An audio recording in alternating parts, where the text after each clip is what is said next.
빗나가는 여론조사와 그로 인한 불신에는 이유가 있었습니다.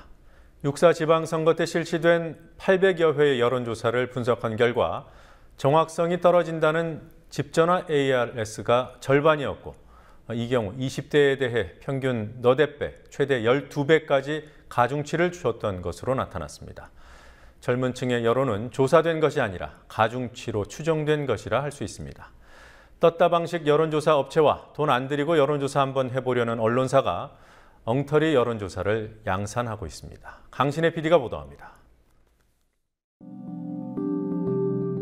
지난 6.4 지방선거 때 실시된 여론조사는 중앙선관위 집계를 기준으로 할 때 약 800건에 이릅니다. 이 중 조사자를 투입하지 않아 정확성이 떨어진다고 지적받는 집전화 자동응답 ARS 방식이 여전히 절반에 달했습니다. 휴대전화와 집전화를 모두 포괄하고 조사자가 투입되는 유무선 전화면접 방식은 165회로 ARS 다음으로 비중이 높았고, 집전화만 대상으로 하는 유선 전화면접도 150회로 비슷했습니다.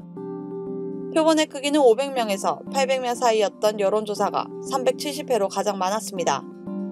표본이 1000명에도 미치지 못하는 여론조사를 모두 합하면 482회로 전체의 절반이 넘습니다.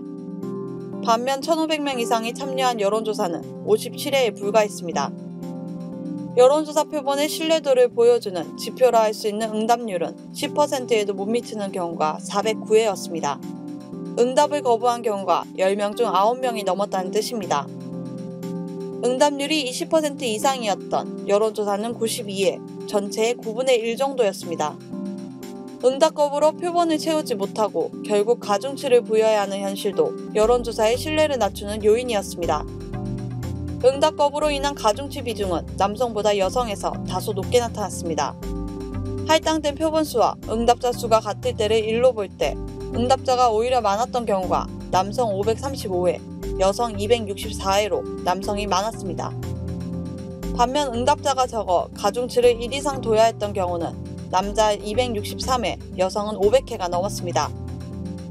연령별로는 20대의 가중치가 가장 높았고 30대 역시 비슷한 수준으로 높았습니다.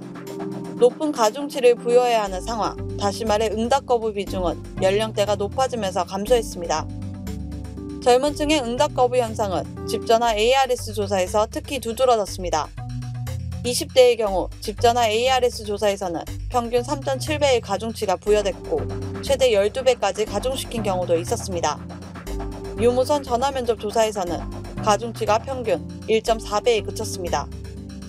이러한 결과는 중앙선거 여론조사 공정심의위원회가 오늘 국회에서 개최한 토론회에서 발표됐습니다. 발제를 맡은 이준웅 서울대 언론정보학과 교수는 위에서 언급된 문제 말고도 당일치기 조사, 그리고 목표를 정해놓고 응답자를 무한 대체하는 표본 할당 방식을 문제점으로 꼽았습니다. 선거 특수를 노리고 생겨나는 떴다 방식의 여론조사 회사들이 비용 투자 없이 여론조사를 해보려는 언론사를 통해 질 낮은 여론조사 결과를 공표하는 것도 시급히 해소할 문제로 지적됐습니다. 이 밖에 정부의 규제가 조사 방법의 혁신을 가로막고 있다는 지적도 나왔습니다.